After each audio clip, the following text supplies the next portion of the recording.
Good evening. Hello. Lots of people here. Gosh, lots of faces I know. Well, thank you very much indeed for coming to our Friday nights at Folkington. We do these quite regularly if you follow us on the website. So we have some fabulous guests. And tonight it's my turn, which is good because it's normally my husband that does the interviewing. And I'm going to try and do it as well as he does. But anyway, it is a great pleasure for me to actually have this very special guest here tonight. Now, I know many of you will know her from the classical ballet world, but I think you will be amazed that she's so much more than just ballet, and I think we're going to try and find out what has made her such a successful person and so admirable in many ways. I don't want to embarrass her by saying all these things. Well, I will be nice, but you know. In the 2005 honours, New Year's honours, she was awarded an OBE. And then 10 years later, in 2015, she was awarded, and this is the bit I really want to read because I'm not so familiar with it, the Member of the Order of Australia, an AM. And probably what you don't know is the lady we're going to meet tonight is the Australian of the Year this year. But first of all, let's just take a look at some of her work.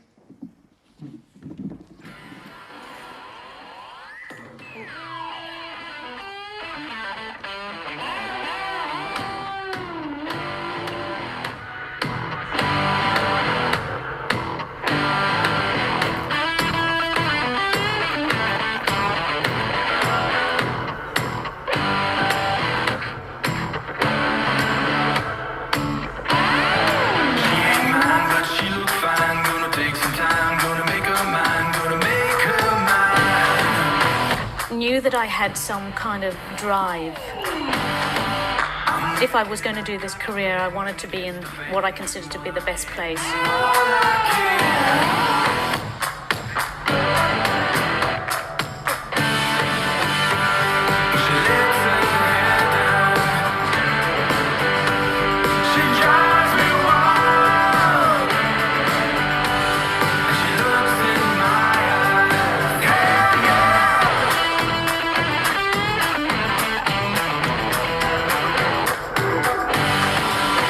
I've always been one to say what I think.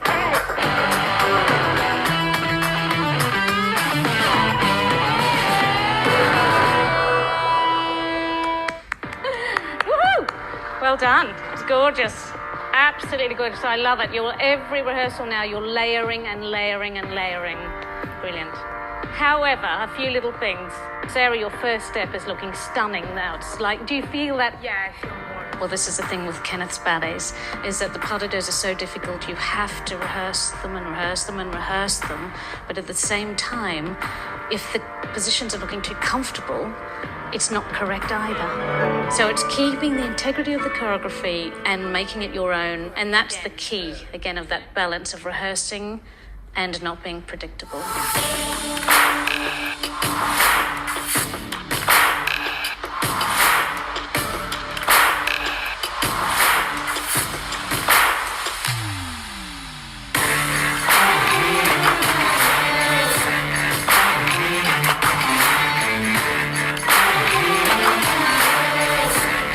Very lucky, and I have worked, as a principal in 4 major companies.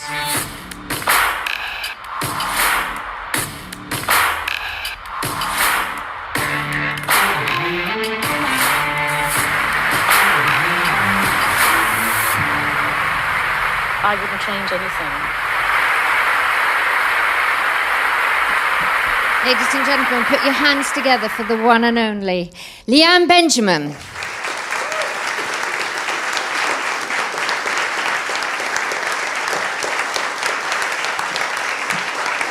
Thank you, Leanne. I'll give you that just so that you can be heard. Thank you so much, Jacquie. I was expecting you to do a grand jeté on there. Or trip up the stairs. We might come to stairs later on.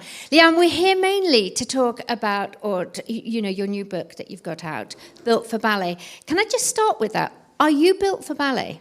And what do you mean by being built for ballet? I think I am built for ballet. I doubted that for a long time, as every dancer does through their career. But I think it's not just the physical side that I was very fortunate to have as a dancer. Just physically, it really suits my shape, the length of the leg, the long feet when I'm on point, a long neck. But mentally, I think I had a lot of courage and I was able to get through and navigate a lot of things in my career. That's the ups and downs. Yeah, that's what I was actually wondering, whether the title was actually referring to the physique or was referring to the physique. No, it is everything definitely else. both. And if I expect more my behaviour than the physical side. That's interesting. So how does a ballet dancer behave? Maybe we'll come to that, shall we? Because you've taken me into a very deep question right at the beginning. Let's go back to the beginning then, and let's find out how you've become Leanne Benjamin then. So tell me about your upbringing.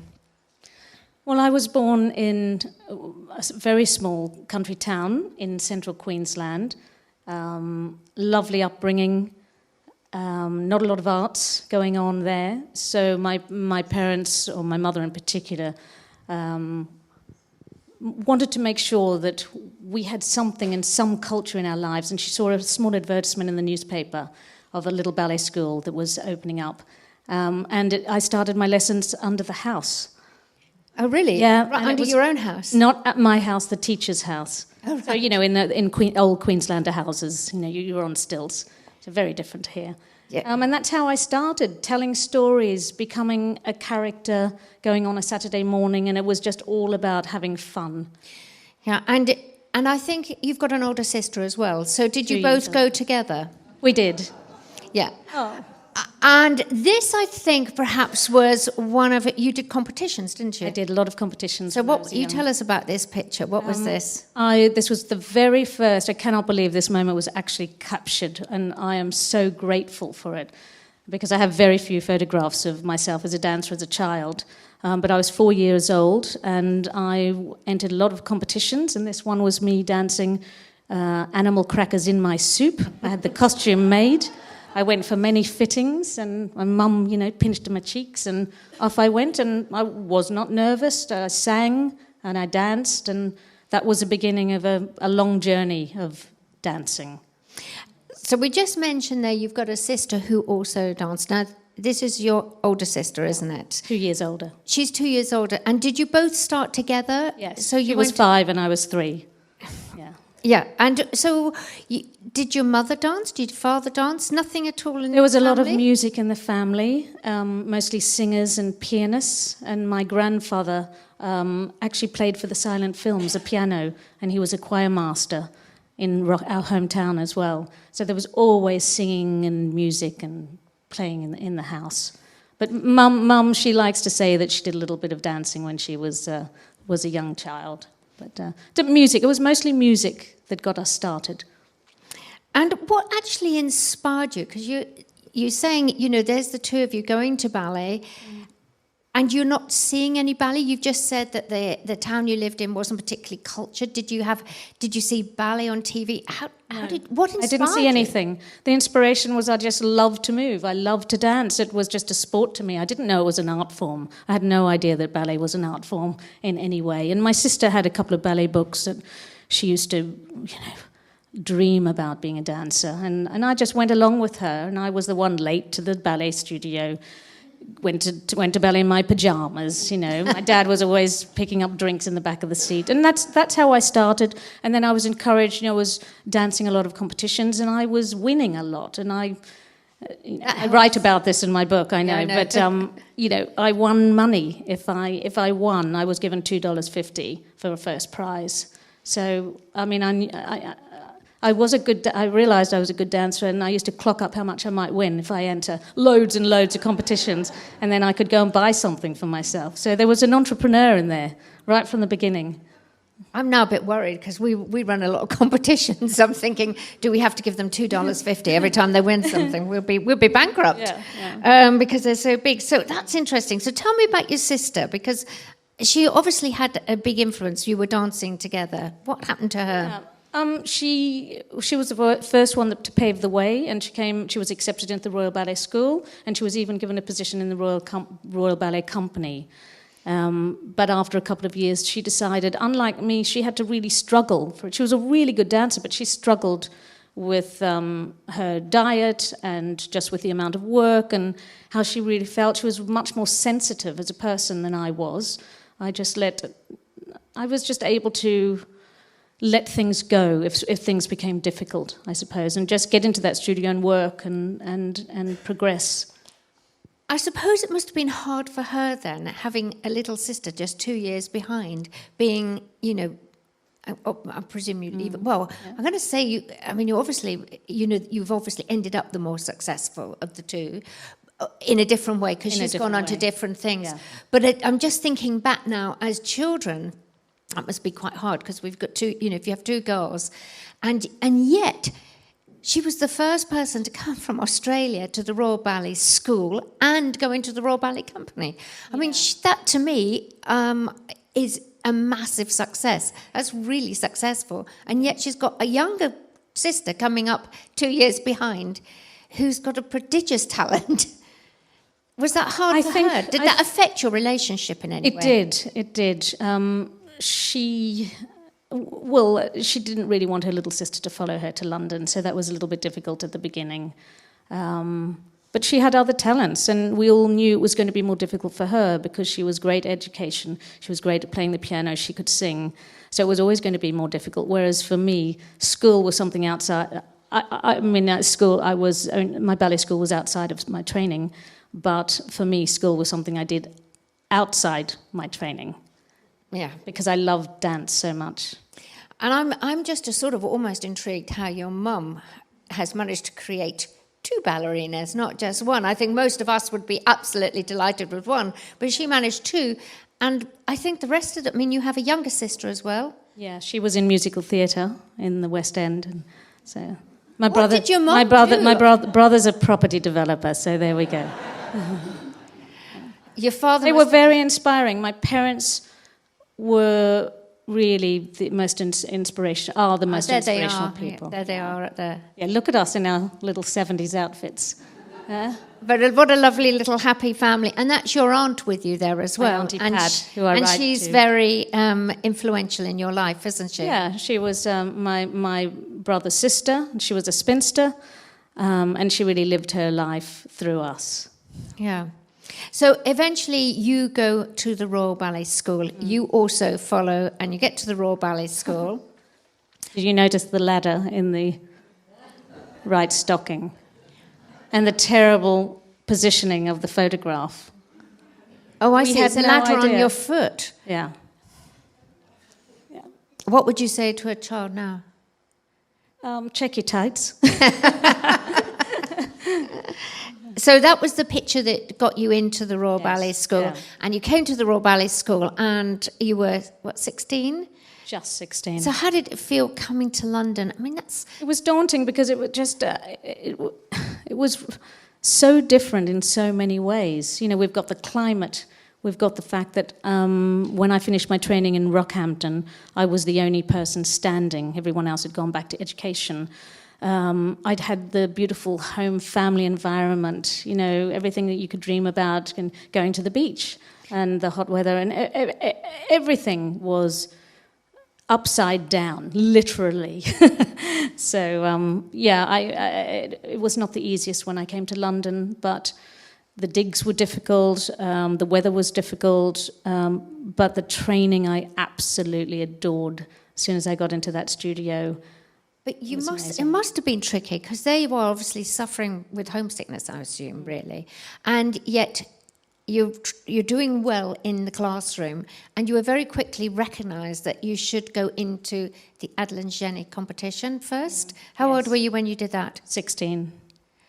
That's very young. Yeah. Normally they're a bit older, aren't they, at that? Or is that... I don't know. I've probably lost track of time. But I think everything's older now in the ballet world. The training is longer. I trained for 2 years at the Royal Ballet School.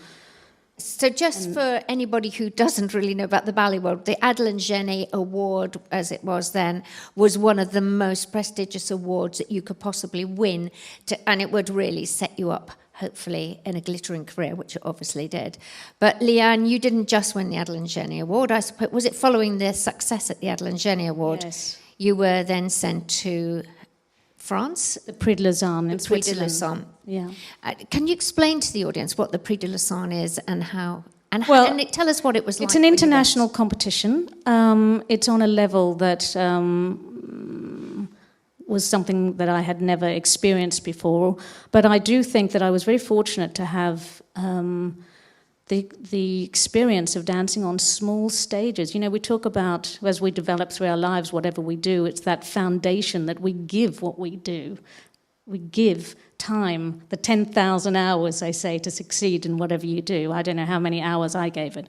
But I think having that small platform in Rockhampton, I danced on probably the stage was about this big when I first started out. But it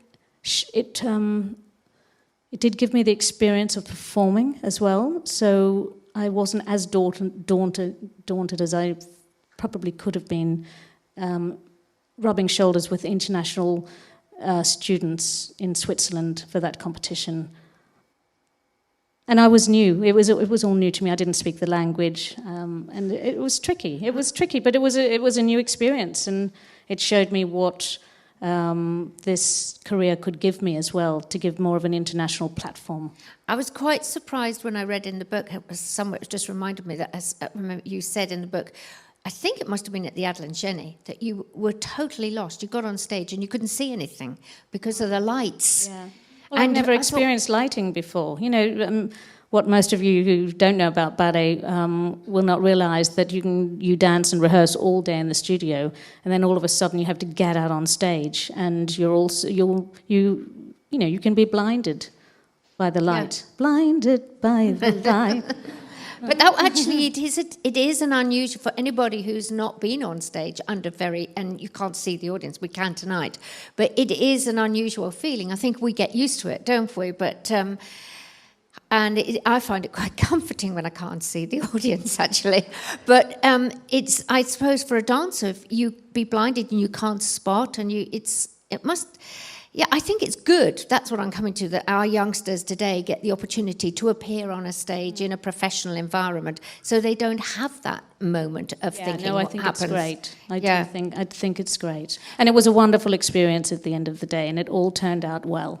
And you were given the prize by Margot Fontaine, I think. That's the Adeline Jenny? Adeline Jenny. Okay. Yeah. So then we go on now. So this is all before you've even left school, before the age of 18, and you are now, let me think. It's going to be a long night, Jacquie. No, well, we're not. We'll move on.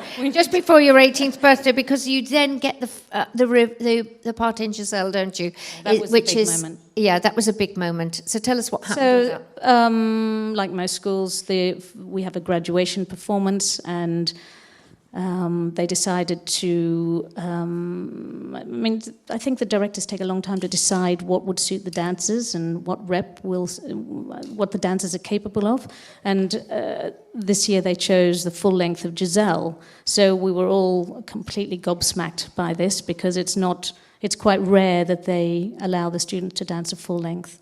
And after lots of kind of auditions and different changing around partners, etc., and we were taught by, and it was his production, Sir Peter Wright, who was a director of Sadler's Wells Royal Ballet, and he came in to rehearse us, and he then chose who would dance the lead. Although luck was on my side, because I think 2 exceptional dancers in my year were given the opportunity of joining the Royal Ballet Company. So I'm not sure whether I would have been given the part had they not left.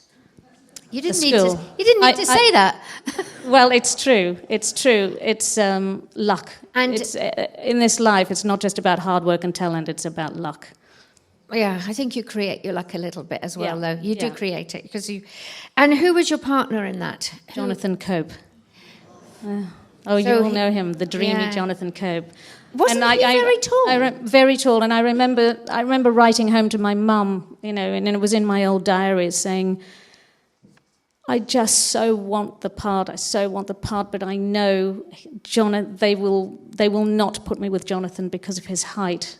So I was extremely lucky to have that opportunity, and it was a dream. It really was. It was a lot of hard work, really, I started my career at that age, at 18, because I had the opportunity to learn the craft of how to put a ballet together, what it took physically, mentally, and stamina-wise. Yeah, it's fantastic, but you were very young. Yeah. So you finish, you graduate from the Royal Ballet, and I would have assumed, and I might be wrong here, that you would have expected to have gone into the Royal Ballet Company, but you don't. I think they didn't know what to do with me because I was very different. Why? I just moved differently to other dancers, and I think I probably hadn't conformed to any particular style, I expect, because I was just in Rockhampton at a local ballet school. So it's probably like McEnroe on the tennis court, right? It was a more unique, something unique that I had. That's why I loved when I arrived at the school, because I really had to challenge myself with conforming a little bit more with what they wanted and the English style. And they were very specific, and quite rightly so at that time, about the English style. Now it's much more open, but it was very much an English style at the time. Now, in the book, there's now lots, because you now go on you join the Sadler's Wells Royal Ballet first, which is now English National Ballet? Or is that, yeah. Oh, no, Birmingham Royal it's Ballet. Birmingham Royal Ballet, isn't it? That's right. And, but when you went in, did you have to go in then as in corps de ballet? Yes, yeah. Yes, danced Giselle. I think it's very difficult for any young dancer to leave the training as a graduate, because you have so many hours of work, and then when you join a company, and particularly in those days, you really went to the bottom of the pile when you joined a company, and there was a lot of standing around, and that is not good when you're used to training your body like a racehorse. So how quickly did you move through the ranks? Well, I was injured a lot because my body didn't know how to adapt, and particularly at that time we were performing 8 shows a week, and we were dancing all over this country. So I really spent a lot of time travelling around the UK at that time. But yes, I had my ups and downs injury-wise because of the flooring, because of the amount of work, and because I was expected to dance so many, because I had a talent, I was pushed to dance the leading roles and the corps de ballet and the soloist roles. So every night I'd be wearing a different hat and taking on a different role. But it was 5, to cut that long story short. I think it took about 4 years, 4 years to reach the top. And then you changed. You went to the London. It was, some of my age will remember it as London Festival Ballet, which is now the English National Ballet. Yeah. And you were only 24 then. Yes. And that was a big change for you. Did you enjoy that? I loved it. Yeah. I absolutely loved that, because there was a lot of it. Whereas Sadler's Wells, it was much more, the emphasis was much more on performance and not on finesse, I would say, without being rude, just not on the finesse. Whereas English National Ballet was taken over by a very well-known, fantastic Danish dancer, Peter Schaffers, and he was very much involved with technique and how things should look and the precision of the art form. So he helped me a lot to improve that. And I was able to get the balance back, and I was not injured when I was in the company, and it's amazing. It taught me that time, that little pocket of time, those 2 years, really taught me so much to continue the longevity of my career, because I really learned how to work well. Yeah, finessing the technique. Yeah, I learned how to work. Well, by the grand old age of 25, I think you had another wonderful break, because you went to, is that the year? Yeah, I think I was like 25, 26. I went to Berlin. Is that what? No, I was thinking actually, it's not what the story I was after, but I thought you actually did Romeo and Juliet at the Met Opera. Oh, yes, I did, yes. Oh, see, she's forgotten already. No, I mean, that was a bit, look, there you are. I found that lovely picture. I mean, playing that role, this is at the Met Opera, and is this still, this was a big break for you, wasn't it? Or do you think you were already now I mean, not everybody at 25 goes and does a principal role at the Metropolitan Opera, so I'm assuming that's a huge... Yeah, I suppose I just took it... I was going to say I took it for granted, but I think once you get up the ranks, you expect to do all these roles. And I was known as an acting dancer, so these were the roles I did expect to get. But I was very lucky also during this time to work with Sir Frederick Ashton, or just before I joined the company. That was a big part of my story. I won't go into it, but basically I was supposed to dance this role during my time at Sadler's, when I was in Sadler's Wells Royal Ballet.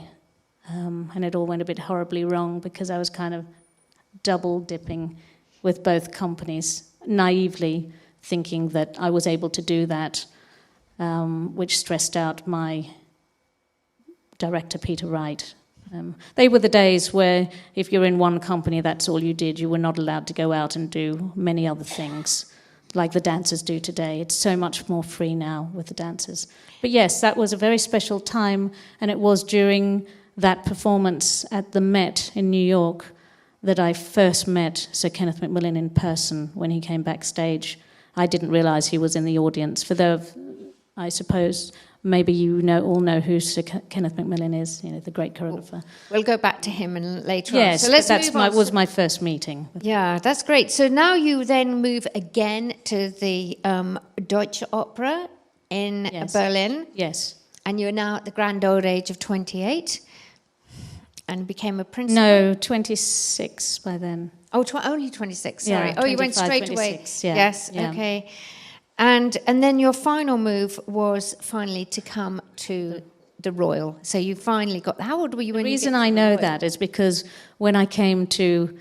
I had to audition, even though the company knew me so well. I had to re-audition to see if they would take me into the Royal Ballet, because it was Kenneth Macmillan who wanted me to join. So I remember Monica Mason sitting down and saying, "Darling, how old are you?" And I was nervous because I was nearly 27. And, if I'd been any older, they probably would not have taken me into the company. And you actually had by this time, so that's why I showed that slide, you'd been dancing principal roles, you'd been dancing principal roles in the other company, but when you came back to the Royal, they didn't take you in as a principal, did they? They made me work for it. I was taken in as a senior soloist, and that was really hard to swallow, because that really was difficult for me. It was a very big decision, and it was either take that contract with the Royal Ballet or retire or stop, because it wasn't because of the ego of wanting to be a principal. It was just I'd worked so hard to get up that ladder, and to feel like there was a probability that if I joined the Royal Ballet as a soloist, and also they didn't need me at the time, it was Kenneth Macmillan who wanted me in the company, it wasn't the director, I could have stayed at that position.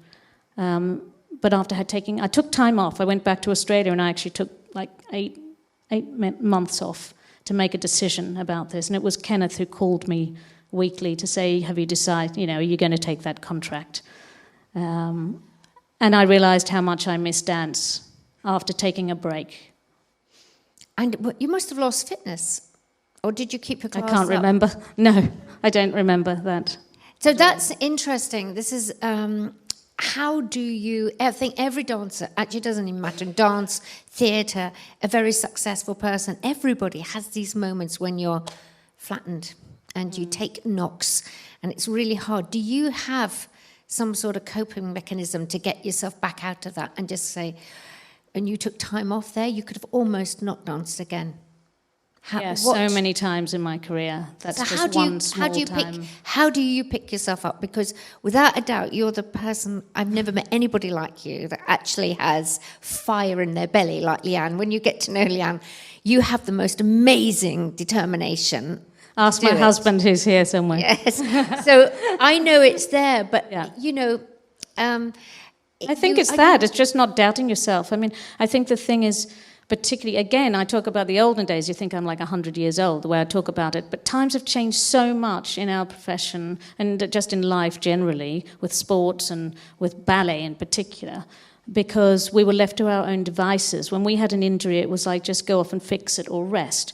And now they have so many people to help them. Physiotherapy, they have, psychologists, they have all sorts of people. That's why I was built for ballet, because I had to work it all out myself. I had to go and find people that would help me, physiotherapists that would help me, or Pilates teachers somewhere that would help me, or someone in Australia, and just kind of work it out. And also just having friends and good family. My parents, so amazing sponsor. Mentors. Yeah, a sponsor, always having support. Yeah. Yeah, and did that actually help you? Because you keep saying you've got to find that gut determination. But that's actually really hard to find. Yeah. It is hard, isn't it? So you have to dig deep for that. Yeah. I mean, it's so difficult. We're all so different, Yeah. And that's why I like doing what I'm doing now, because I was able to work problems out, and something I can give to other dancers now. Anyway, you went on, and obviously we've all seen, you became the prima ballerina, and you've danced all the many, many roles. I'm not going to list all the roles. We would be here all night. So I've just a couple of little things. I was going to ask you about what is the most tricky part, or the difficult step, or a difficult pas de deux, or what do you find the most challenging in all of your dances that you do? And then I read about one, but maybe I've told you what I thought was amusing. Maybe you'd like to explain why you think this is the hardest. You're talking about the Sleeping Beauty entrance. Well, there's one ballet in particular that really was the spear in my side through my career. I danced it many times in my youth. I was always so incredibly nervous to dance this role, because it takes a lot of stamina, and it's a ballet where you seem to be judged by those ahead of you. It was the Margot Fontaine's role, and then it was someone else's, Antoinette Sibley's role, and it was Darcy Bustle's role, and it seemed to be everyone's role. So you have all these preconceptions. But of course, when it comes to props and entrances and things like that, they're the type of things that really are challenging. And you're talking about the staircase. In the original Anthony Dowell version, there was a designer, Maria Bjornsson, and she designed this incredibly difficult staircase, impressive for the audience. Everything, these designers, that's the other thing, is another whole topic, but of course these wonderful designers have all these incredible imaginations, but the dancers will come last in, how will they feel about making an entrance or an exit with this? And so we had this little staircase, and of course the stairs were so small, and I was always known, you're going to laugh at this, but I was always known in my career as having very big feet, which was great when I was on point, but I've got really big feet for my size. And so everyone laughed, because I had tremendous trouble coming down the staircase. You're going to show it? Yeah, well, we found a little clip. Unfortunately, it's not you. We couldn't find the clip. But you'll see what I mean. Just before dancing one of the most incredibly difficult roles in the repertoire of ballet, we had to do this. And this is your hardest moment. Well, it's one of the hardest moments. Let's see this hard moment. She made it look easy, though.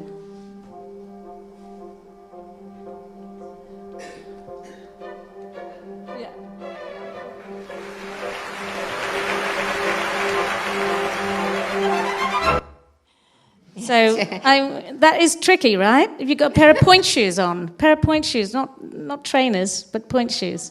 Yeah, I couldn't believe that was her hardest moment. I thought that was really. And you said you used to feel sick. You used to think, if I just get down the stairs, I'll be all right. And once I get onto the dancing, well, you don't want to trip up. You don't want to do a Naomi Campbell, right? Yeah. So I'm going to ask you things. None of this now is in the book. So a few years ago, there was a film out, The Black Swan, which I'm sure lots of you watched, with Natalie Portman. Is that what it's really like to be in a ballet company? Did you watch it? Yes, I did. For me, it wasn't, but then I've got to always have a debate with my husband, who's down the back there, because he grew up in New York in the 80s. So, of course, it's completely embellished. But there is always that fear, in particular. That's why I keep saying times have changed so much. I mean, when we grew up, there was the fear. There was the teacher and there was the dancer. And, you were there to be seen. You were not there to be heard, which was why I got into trouble so much in my career. because I wanted to ask why. Why are we doing this? Why do I have to do this? At one point, my first director said, you can't have your cake and eat it. And I actually said, why not? Because, of course you can't when you're teaching, but when you're thriving to get somewhere and you have a passion for what you do, you want everything.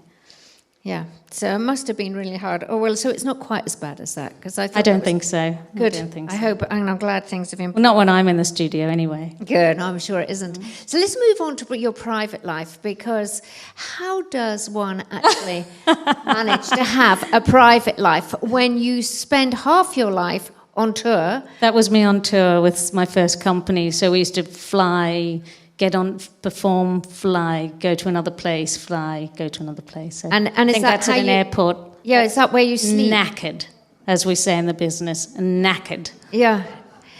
But it must have been so hard, to have a balance in your life, or did it not matter at that stage? Or? No, it always mattered to me.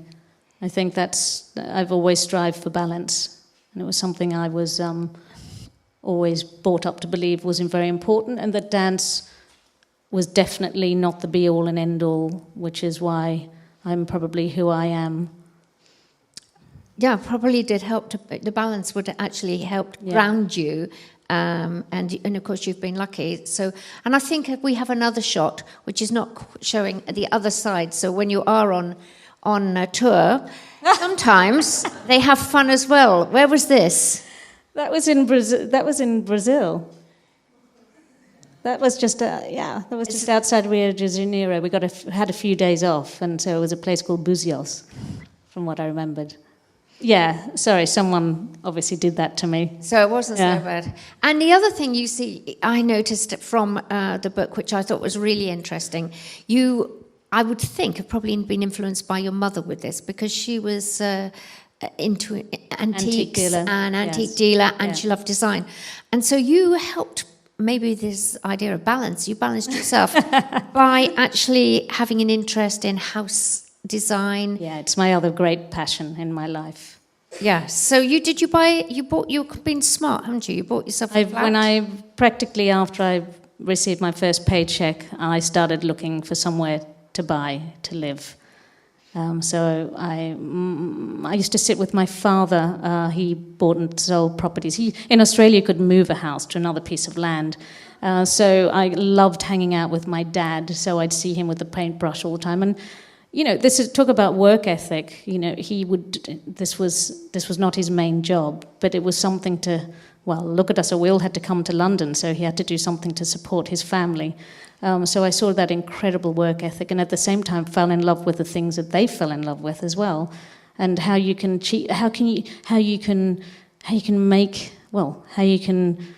really do something else, work hard, and succeed by making a few more pennies, Yeah. And that's what I did, and that was my very first property, and it was in Barons Court. It was very close to the school, which was the company resided in Barons Court as well. It was never at Covent Garden until the end of the 90s. But that's great, because I think that also shows that you've got a balance in your life. And a home was, obviously you're creating your own home, and that was clearly important to keep you stable, really. Although, as my husband will tell you, when he first met me, there was nothing in that place. There was a mattress on the floor and not much else. Well, you keep mentioning your lovely husband who's here tonight. Yeah. So where did you meet? Oh gosh, that's too long. That's another 6 hours. But of course, Tobias's mum was a very well-known ballerina, Georgina Parkinson, who was also a ballerina with the Royal Ballet Company.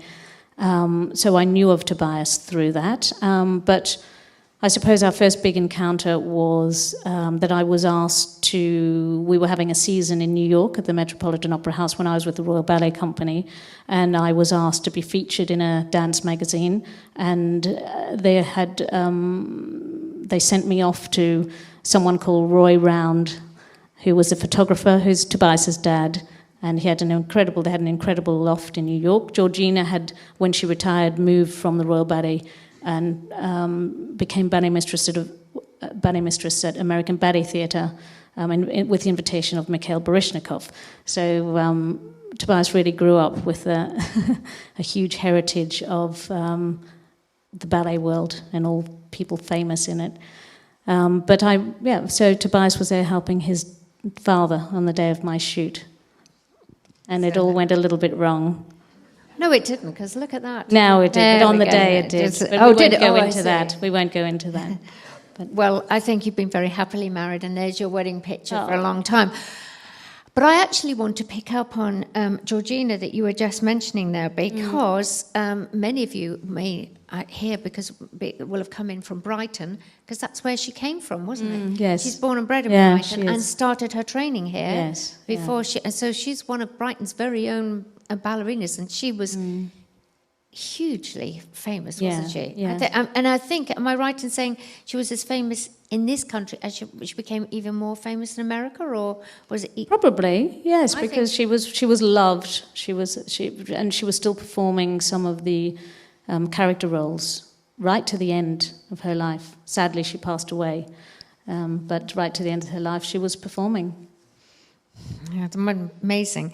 So life is going well. You're now a prima ballerina, and then you become pregnant. Oh yes, that, yeah. I was all out front. Yeah, I think the baby's bigger than you are, Leanne, literally. He was huge. Yeah. He So literally was. how did that? Did you tell? I mean, I know ballerinas do have babies these days, but it wasn't the thing to do particularly, No. was it? As you were a prima ballerina. And it was still at the cusp of time where you didn't really want to tell your director because you just didn't know what was going to happen, and it was all a bit quiet. Things have changed again dramatically. People, you can go and talk to the director of our company now so easily. But yeah, I took time off. Unlike most dancers, because I'd had a problem the year before, it's in my book, so I'd fallen pregnant and lost the child, so lost the baby at a very young stage. But I was very fortunate to fall pregnant again. So I was very nervous about anything. Dance has always got in the way of my life forever, and I wasn't going to let dance get in the way if there were any problems. Yeah. I didn't want to blame ballet for that. So it's had a wonderful, wonderful time away from the stage. And were the Royal Ballet happy about that? They were fine. Yeah. And did you think when you were pregnant that you were going to go back, or did you have a plan, or did you think this is it? I had no plan.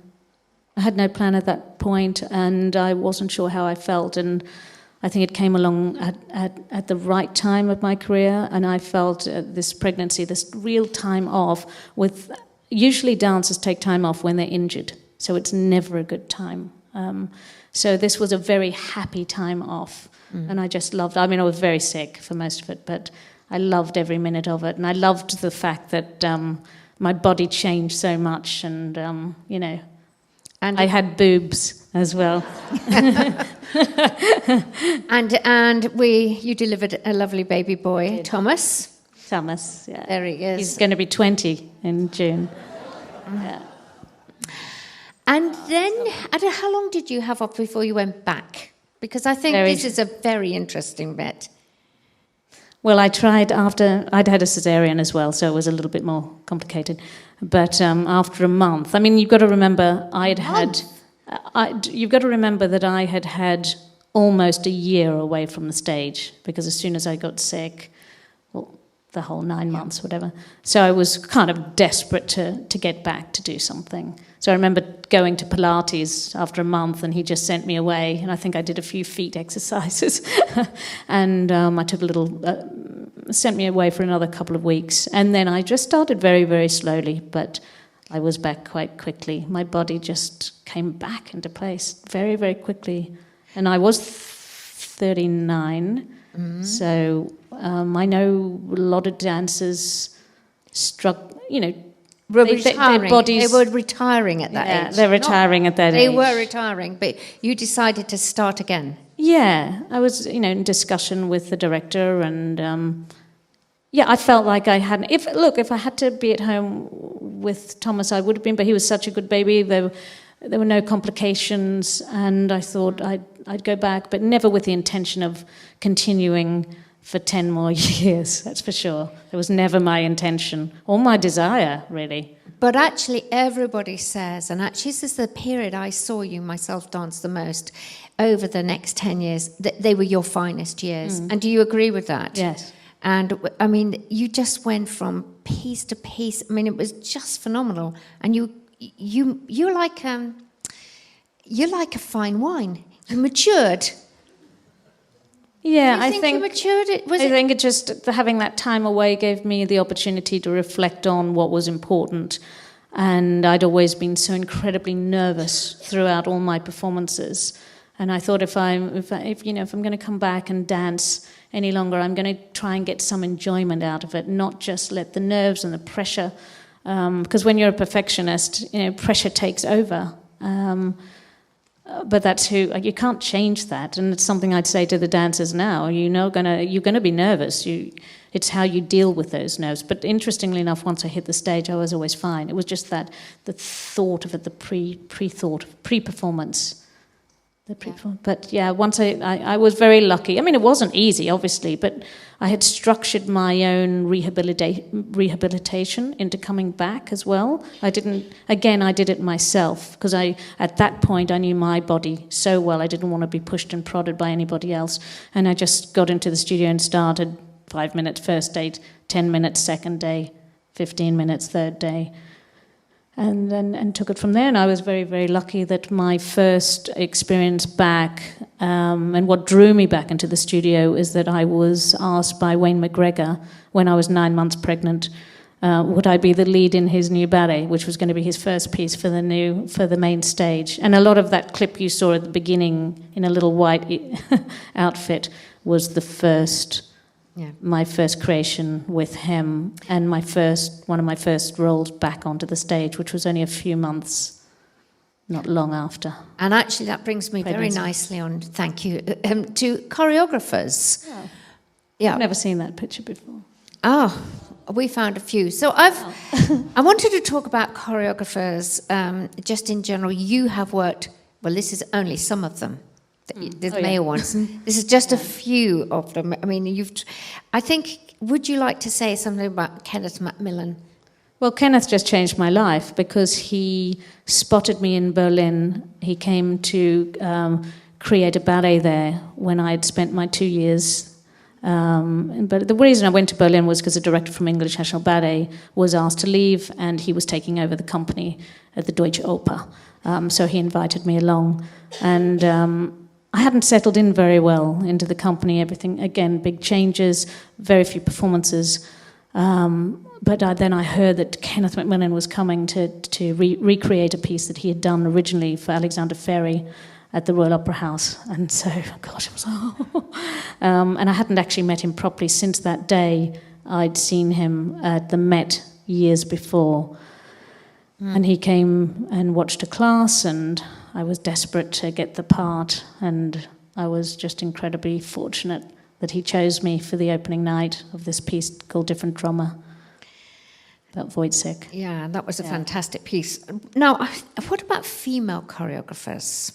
Twyla Tharp, we've got a few. Well, again, there were not enough around in my time, and that's all changed, which is great. I mean, when I was looking at this and research, I mean, obviously we had Nanette de Valois in the very early days. Yeah. Tamara Rocco I'm thinking of classical choreographers. Yeah. Tamara Rocco is now choreographing. Originally we had Alicia Markova and Agnes de Mille, but all the rest of those choreographers are more contemporary. Would you say? And why have we not got more classical? Well, Dame Nanette's not contemporary. No, that's the ones. Nanette, maybe Tamara, Alicia, Agnes. They did classical ballet. Yeah, I just think the world's changed, and dance has gone into a slightly different direction. But do we have enough female choreographers today? I mean, is it? They are getting there. There's another choreographer called Pam Tanowitz who's working a lot with the Royal Ballet in America, etc. But no, we could always do with more, obviously. And do you have a favourite choreographer? The one that gives me the part. Yeah. Do you mean male or female? I mean, I don't just, mind. Look, I tell you what, just the whole process of working with a choreographer is just an incredible experience, because unlike the days when you're duplicating, replicating someone else's parts, it just doesn't have the same emphasis of uniqueness that it has when you're working on something, because when you're given a role, you're also collaborating and you're challenging yourself in a different way. It's just much more communicative. You're not being told what to do. You're being asked to try things and experiment. And that's what's incredibly interesting. It's a much more rich experience, and these kids today really get to work with so many choreographers under the directorship of Kevin O'Hare. Yeah. They're really doing a lot of different work. And have you ever had... So much so that so I just want to tell you this, what's difficult for them now, because I'm in there rehearsing these dancers, what's more challenging for them are the classics, because they're so incredibly involved with these new works. And also with COVID and everything, we couldn't do the big classics. So they were doing a lot more contemporary work, or works that were more neoclassical. So yeah, keeping that style going is... no one would have said that 20 years ago. Because that's all they learned probably then. Have you ever had to dance a role that you've actually... don't like, and you think, oh, I don't like, or I don't like the choreography, or perhaps the choreography doesn't actually suit you? Yeah. I mean, the list is just too long, but at the end of the day, it's a job. It's not just everything. It's not always a labour of love. Sometimes you have to, like any job, you're having to do things that you don't want to do, and that's something that, again, I have to remind dancers today when they say, "Oh, I don't really like this role," and I don't. I'm like, well, that's part of your. It's part of what you have to do as an artist, and like for all of us in life, if we can challenge ourselves with the things that we don't like doing, then how joyous is it when we do something we love doing? And have you ever choreographed? Once at my old ballet school. That's it. No, I don't have any desire to choreograph. Yeah, it's interesting that, isn't it? A lot of dancers don't want to choreograph. That's not unusual. A lot of dancers don't actually want to choreograph. No, it's a totally different skill. Yeah. What makes a good partnership in pas de deux? That's a really good question. And it's if we knew the exact answer, you'd have a lot more partnerships that you would recognise, like Sibley and Dow, or, I think it's... I think you have to get on with that person. I say having a great partner is like being with your best friend, and that's how I you have your ups and downs. I mean, some of my favourite partners have been people that I've been able to argue with as well, and that's great. You also have to have the physical side has to be in unison as well with the person that you're working with.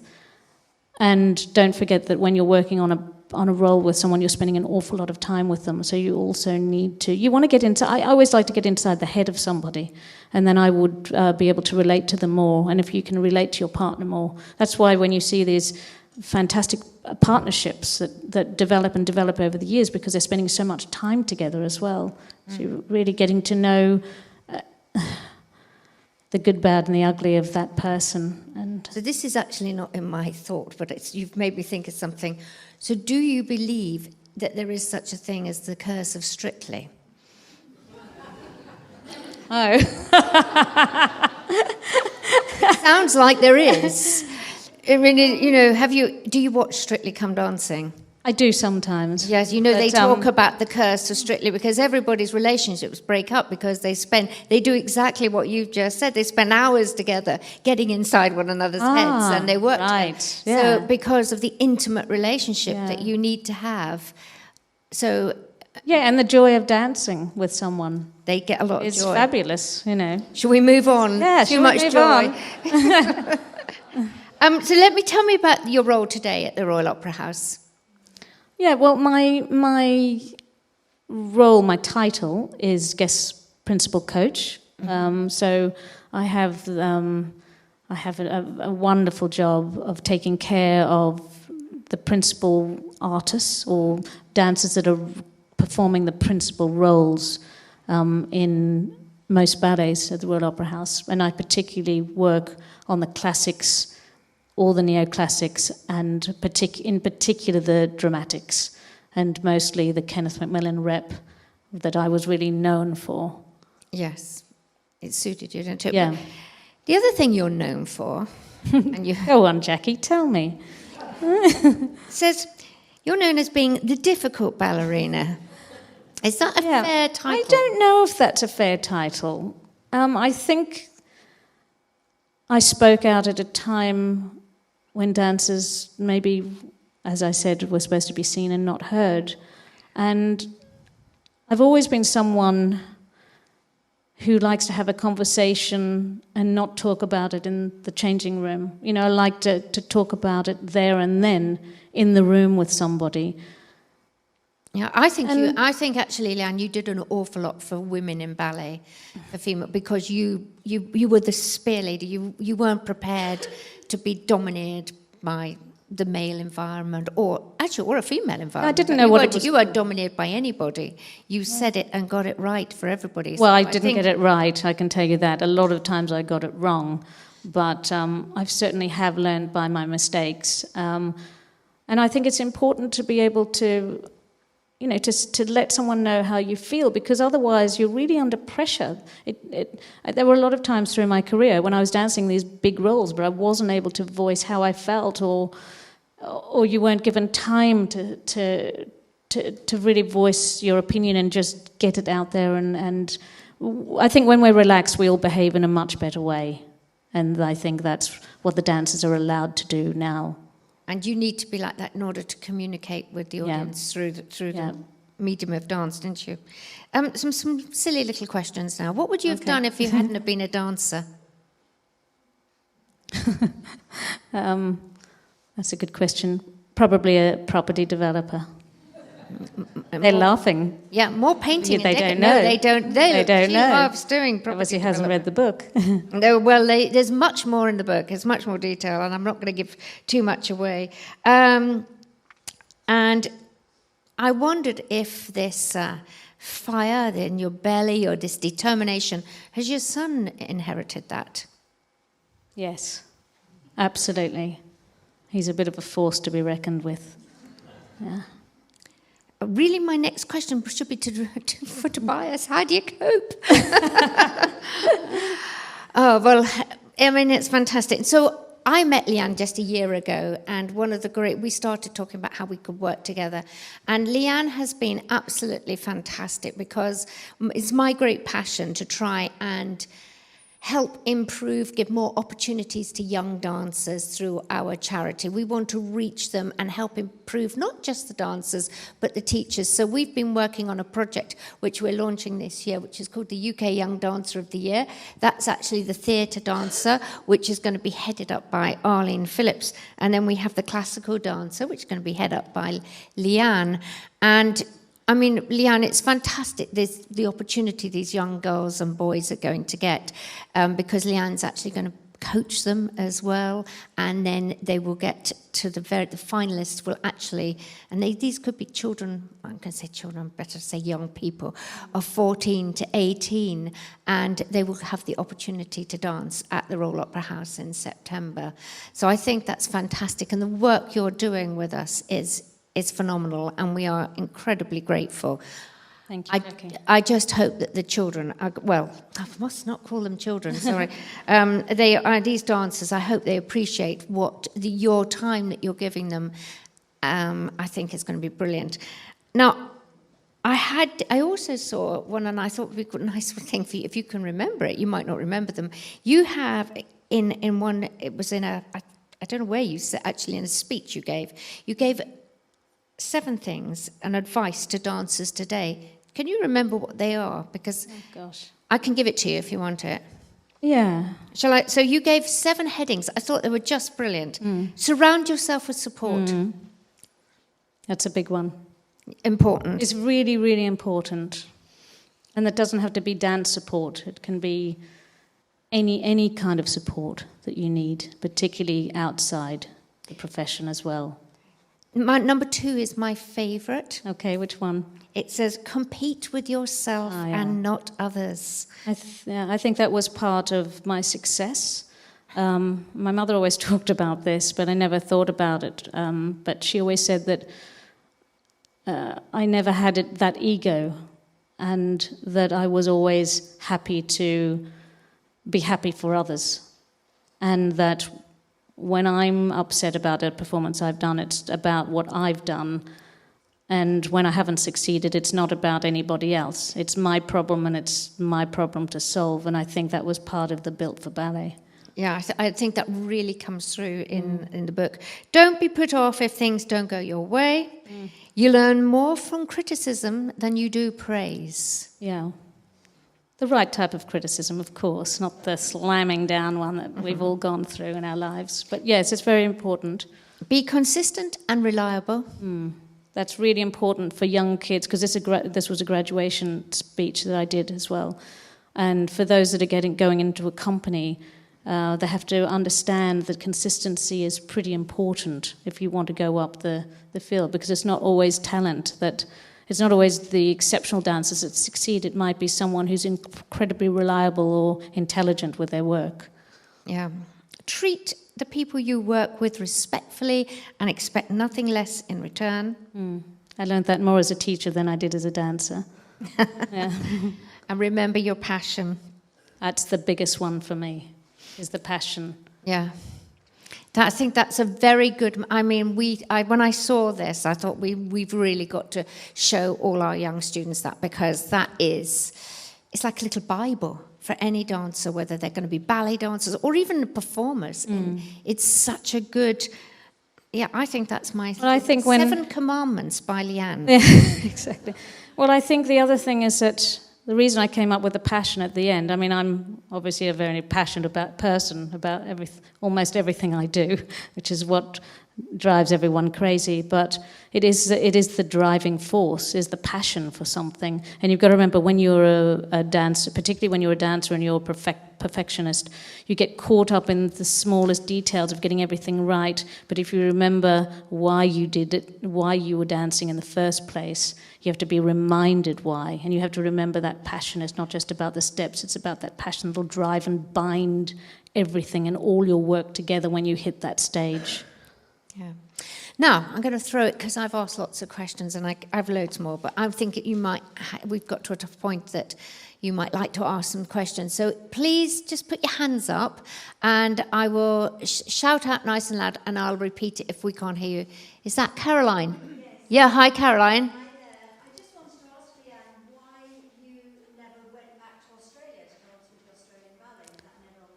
I didn't go back permanently, but I did go back to dance a few times with the company.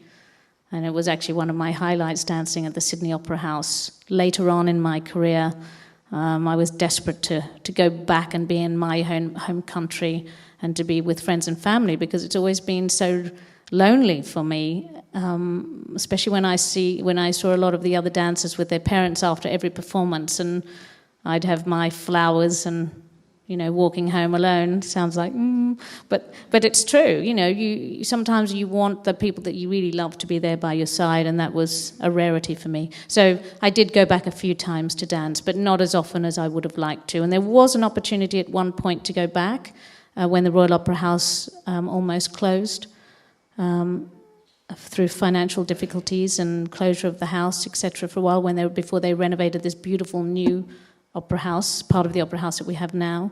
But then, for various reasons, they're in my book, I didn't land in Australia. And I was forever grateful, because I had the most incredible years after that back at the Royal Opera House. And I don't think you will recognise Caroline, but I think you were at the Royal together, weren't you? Yeah. Oh, hello. Sorry, I couldn't see you with the spotlight. No. Oh, fantastic. And then you came just the year I was leaving. Oh, well, great. You know all about it. This lady here, sorry. Yeah, I can't quite see because I've got the lights. Yeah, it's you, go on. Missing from your slide on female choreographers was Yeah. Yes. On the subject of which, I'm living in Windling Home at the Royal Revive Beach. Yeah. Yeah. Sooner rather than later, next year. Yeah. I know it's been. I've heard that before because there's a anniversary coming up. I was wondering, since you were coached by Georgina Parkinson, Yeah. coached by Leanne, Yes. would you be up for coaching the new girl on the Absolutely. Yeah. Of course I would. Do you have any sway with the management? She does. Well, for a small price, I'm prepared to have a conversation with the director. So, yeah, no, I think it's something that should be revisited. I mean, it is difficult because, I mean, directors go in a certain way and they, you know, Kevin has a vision and sometimes these older ballets are brought back and then sometimes, you know, maybe he might feel that there's not a place for it. I can't speak on his behalf, but it is difficult sometimes for a modern-day audience to relate to something, and you don't know how it's going to go down either. But yeah, I think it should have a revisit, definitely. It's quirky. Kevin is obviously very, very keen on Winnie Gregor and really modern ballets, but the Royal has a responsibility to, I think, preserve guild as well as... Yes, I think so.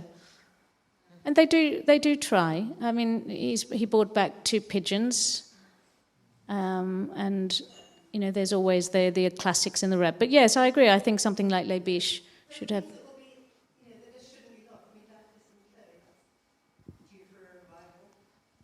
Well, I mean, too many things, but there are things that are, I think, are at risk of going out beyond recall. Yeah, I think that's a director's vision, though, isn't it? And you have to, of all the exciting things he does as well, you have to think about that. You don't want to. Yes, I mean, we want to keep the heritage of the company, and it will always be there. But I suppose it's just depending on his programming.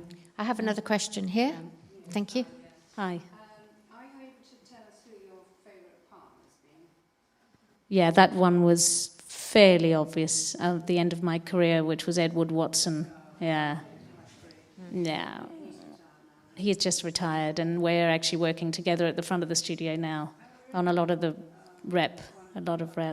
Yeah, he was a great artist. That's why we clicked, was that chemistry, likeness of But you minds. also worked a lot with Carlos Acosta. I was just going to say, you can't deny Carlos, but Ed and I had an alignment, and we like to work a lot to get things right. We were very interested in getting the best out of every performance. Yeah. Mark.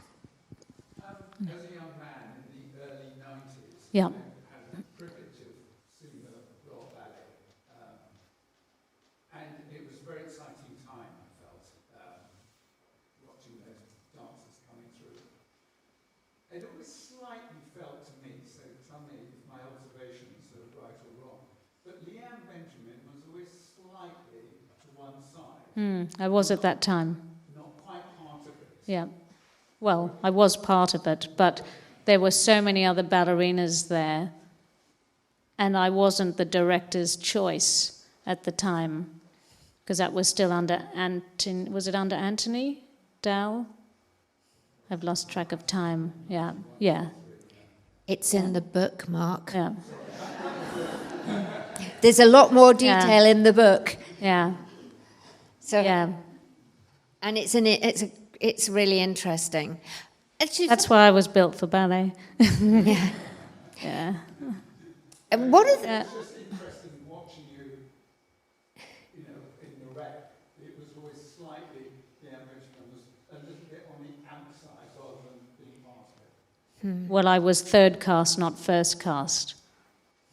That was it, because of again, different times, there was this ballerine would take first night, and this one would take second, and this one would take third, and that has changed a lot now. Everything's moved around. The focus is much broader now with the dancers. any more questions?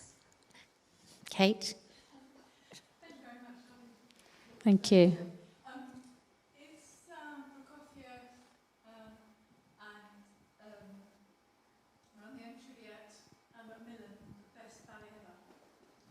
Pretty well. Yeah, I think it's incredible. And actually, I've just started working on that with the dancers again in the last week, because the company are performing in Japan, and I'm going to be going out to coach Romeo and Juliet. So yeah, it is spectacular on every level. I think as an audience member, as a dancer, it's incredible. Yeah, and how do you remember them all? Do you literally remember every ballet? We haven't mentioned how many you've done. I'm in there rehearsing Anastasia at the moment, and I was actually very nervous about that because I had never coached that ballet before, and it was a long time since I danced the role. So, I had to do a little bit of homework before coming into the studio, because you want to have that confidence at the front of the studio, that's for sure. Because I remember all the things that I liked and disliked about someone at the front of the studio, and part of that was making sure they were in control. Any other questions? Oh, yeah, another one. Thank you. I just wondered, having been so physical in your career, how do you manage your body, I guess, getting older? To what degree can you do what you used to do? To what degree can you not? How do you think about that? Well, I certainly can't do what you saw up there, that's for sure. Well, look, I just don't have the time to be able to be that limbered anymore, and I should be at the gym more than I am. But other things take first place now, and I don't have to get up and perform Swan Lake anymore. So if I'm going to have that extra lie-in or that, whatever, I'll take that indulgence now. But no, I do try and tick along. I mean, obviously, I carry injuries with me after such a long profession. So that's something I just, you have to live with if you're going to abuse your body as much as I did for such a long time. You can't get away with it. The piper's going to come and get you at some point. Yeah. Right, this is going to be the last one then, Gillian. That was wonderful.